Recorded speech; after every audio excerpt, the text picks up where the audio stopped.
Have you ever seen this or this on your kitchen floor? Should you be worried when your pets start doing this? Today, we're talking about vomiting in pets and what you absolutely need to know when your pets start vomiting. Hi, I'm Dr. Ming Chang. I'm a veterinarian and I make educational pet videos to help pet parents worry a little bit less about their pets. Today, we're going to be talking about one of the most common reasons why pet parents bring their pets into the veterinary clinic when their pets start to vomit. So let's get started. Let's start with why cats and dogs vomit. And it's not an easy question to answer because usually when a pet vomits, it's what we term a symptom. And for a single symptom, there are usually a variety of different reasons that can lead to that same symptom. For example, when we humans get a migraine headache, that's also a symptom. And that can be caused by stress, a lack of sleep, overconsumption of alcohol, or perhaps a viral infection. And it's very hard to start from the symptom and work our way back and say definitively, yes, this is the cause of my headache. Let's talk about the potential causes of vomiting next. And since there's a whole spectrum, a whole variety of different causes, I won't be able to list everything today. We could be listing for hours and still not be finished. I think it's probably easier if you categorize the different causes based on how severe the problem is to the pets. For example, on one end of the spectrum, the problem could be very innocent and innocuous, and it'll probably get better without any treatment. For example, a pet that has been on an empty stomach for too long, or if you've recently changed their diet and they're still adjusting to the diet. And on the other spectrum are problems that are more severe and can be even life-threatening, such as a tumor in the intestines, or end organ failure, such as of the kidneys or the liver, a foreign body that's stuck in the gastrointestinal tract. And in between are causes such as a mild viral infection or a dog that's gotten into the garbage and eaten something too fatty. And we still need to talk about psychological causes because I believe that pets who are under severe stress and anxiety, they're more likely to vomit as well. For example, a cat that's being bullied in a multi-cat household, or a dog that's very attached to their owner and their owner's on vacation now, so the dog's at the borders. Super stressed and more likely to have diarrhea and vomiting episodes. Alright, let's recap what we've learned so far. 1. Vomiting is one of the most common abnormalities we see in cats and dogs. And 2. There are many different reasons as to why a pet may be vomiting. Sometimes the reason may be innocuous and your pet will get better on its own, even without any treatment. And other times, the problem may be more severe and may require urgent medical attention. And oftentimes, the reason may be difficult to determine.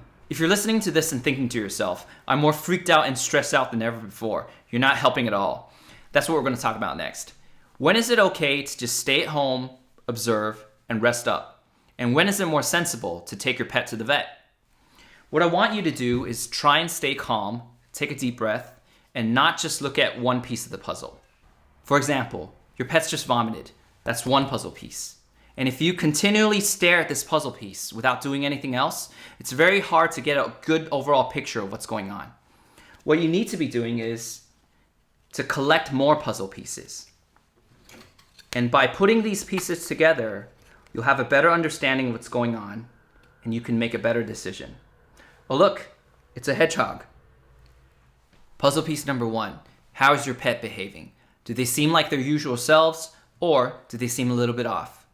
For more innocent causes of vomiting, your pet's behavior and energy level is about the same as before.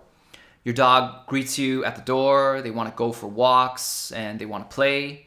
And your cat wants to be brushed, they want to snuggle. Basically, other than the vomiting, everything's normal. For more severe causes of vomiting, your pet will likely be acting differently. Your dogs may be restless, pacing around. They may be quiet, wanting to sleep the whole day, and not wanting to go for walks. Your cats might not want to interact with you at all, and they could be hiding out of sight for the entire day. Puzzle piece number 2. How is their appetite? Usually after a pet's vomited, if they drink or eat right away, they're more likely to vomit again. So it's a good idea to take away their water and their food and just let them take a break for an hour or 2. And afterwards, you can offer them food again or their favorite treat. And if they come right over and gobble that up right away, that's usually a good sign.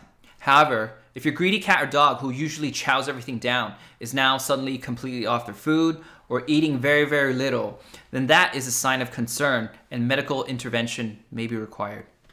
Puzzle piece number 3. How often are your pets vomiting? Did they vomit once or twice today? and then it settled down and got better? Or did they vomit 5, 7, 10 times today? That's very worrying. Oftentimes, it's important to look at the duration and overall trend of the vomiting episodes to make a decision. For example, you could have a dog that's been vomiting for a couple of days, but he's overall very energetic, he's very bright, he's still eating, and the episodes are starting to come down. That's usually a good sign, and it means that we usually have more time to observe and for the dog to get better. However, if the episodes have been steadily increasing, or they've been steady but occurring for a long duration, say a week or longer, then it's time to see a vet. Finally, some other puzzle pieces for you to consider. Is your pet very, very young? Puppies and kittens are more likely to put weird things in their mouth and have it end up stuck in their intestines. Very, very old pets are more likely to have organ failure or tumors. Has your pet been relatively disease-free and only goes to the vets for vaccinations and health checks? Or do they have an existing condition that requires frequent vet visits? So you might want to be a little more cautious with these certain groups. All of these factors are things to think about when your pet vomits, and by collecting and piecing together all these puzzle pieces, it should help you form a better picture and sense of direction and make a better decision for your pet. To sum things up, if you have a pet that's vomited a few times but has since settled down, they're acting completely normally and have a good appetite, then it probably wouldn't hurt for you to just keep an eye on them and see if they get better.